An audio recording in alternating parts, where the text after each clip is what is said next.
Hey everyone, welcome back to the channel.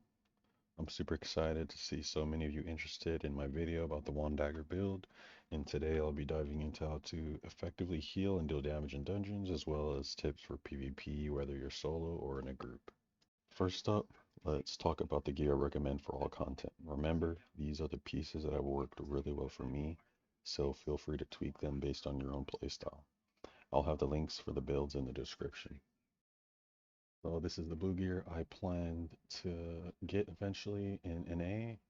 It's really based around having high evasion or moderately high evasion for ranged and magic users. Once you roll with the dagger, this will turn into about 1200, which is not too bad, especially with our builds we're going to be running. Important stats are important stats for healing are going to be wisdom and perception and a little bit of strength. Dex is not going to be a big deal because we're a healer. And the purple gear I plan to use are these. Laquarius Grip and Laquarius Wicked Thorns are the best PvP and honestly PvE weapons to have for one dagger. So go for these. Importance of stats are the same. Wisdom is most important only for healer. So this is my wand and dagger PvE loadout. Almost all of your specialization points are going to go into your wand, while only one will go into your dagger, specifically for Fatal Stigma. This will increase the damage based on the enemy's missing health. So this will be good. You pop it on. Everybody in your party is going to DPS the boss. The more damage you do and they deal, the more damage the boss is going to take. Um, and your goal as a healer in the dungeons is to change almost all your skills to AoE. And depending on the dungeon, this is going to be the only one where you potentially make it a single target skill, which would be like this. For Cave of Destruction, for example, single target is going to give whoever has it a lot more heals, while making it AoE, it will still give a defense buff, but it's not going to be as strong as the single target version. One crucial thing to remember is that unlike the one in bow class, you can't spam your heals with one dagger. It's vital to anticipate when the boss will do its hard-hitting skills and properly time your defense boosts and heals when necessary. See, this is a good example of me not properly managing my cooldowns and mana regen.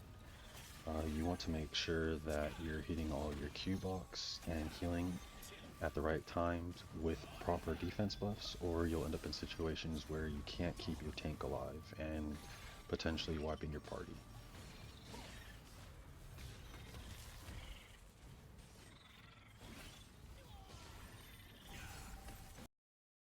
Next, let's dive into the One Dagger PvE DPS loadout. Though I believe this build can hold its own as a DPS, I'd caution you to be careful when queuing in public lobbies. In Korea, using this build often leads to being denied entry to most parties as a DPS. It might be more acceptable in the beginning of North America, but keep in mind that players may become less tolerant as the game progresses. So I recommend teaming up with guildies or friends who are likely to be more understanding. Most of our damage will come from damage over time skills, so while our initial engagement might not be as explosive, we definitely finish strong. To maximize your damage output, make sure to stack your curses and poisons at maximum levels while you're buffed. This is crucial as higher stacks significantly increase your overall damage potential. Remember to activate Curse Explosion during Fatal Stigma for optimal results, and if you need more damage, in case you have a good crossbow dagger with maybe another crossbow, you can switch out some skills for things like Janus Rage, which is a AoE 6% damage increase buff. These can provide even more damage boosts. Keep those stacks high for the best possible outcome. This is the loadout for DPS, complete with its specializations. And this is going to be an example of me engaging with the starter rotation.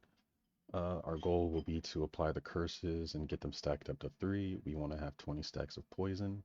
And then Also make sure that we cast our curse explosion during the fatal stigma. So you cast fatal stigma, and then while your curse explosion is 30 and poison is 20, then you pop your curse explosion.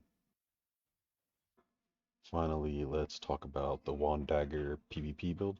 This is probably my favorite thing about Wand Dagger. I think right now it is really strong and underrated in PvP. And at this stage in the game, focusing on defense buffs is going to be the most beneficial thing rather than going for damage.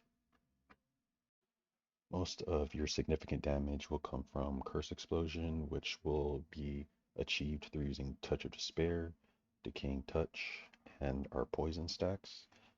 We want all of those to get applied instantly through Curse Explosion and potentially spread to all the enemies in the area. This is all you will need for DPS in PvP. Everything else should be used to stay alive through the use of defense buffs, invisibility, and heals. Okay, this is going to be the PvP loadout. Our goal is to use Ray of Disaster from the start while we inject Venom into it, so it stacks up to like around 20 poison stacks to 3 enemies. We'll use one of those enemies to stack up 3 touches of despair, and they're at around 2 touches of despair, that's when we'll cast our Cursed Nightmare. And by the time they fall asleep, we'll apply the last stack of Touch of Despair. Ideally, they'll be bunched up in a large group of enemies, so you apply Karmic Haze at the end when they're asleep to spread the curses and damage to everyone else. After they're asleep, you use Curse Explosion, and that's pretty much all the DPS we need. Everything else is going to be used to stay alive. This is our Swift Heals. This is going to be our Engage and potentially Disengage. And this is a great skill that you'll use usually at the start of engaging so that you have time to apply and cast a few of your skills to stay alive. This is probably one of the best defensive buffs that we have. Bless Barrier, it's going to increase our defense by a lot, and if we're at low health, well, it's not necessarily low health, but the second you apply this, your heals get, let's see, increases healing received by 42% during the day, which is pretty good. Um, yes, make sure you use this and cast your Swift Heal immediately after, especially if you're taking a large amount of damage from people. Saint's Oath is going to also increase your healing by currently 60%. So you're going to be at double your heals while this is active and you have this equipped. Alright, that wraps up our guide for the Dagger Wand build. I hope you found some of these loadouts helpful.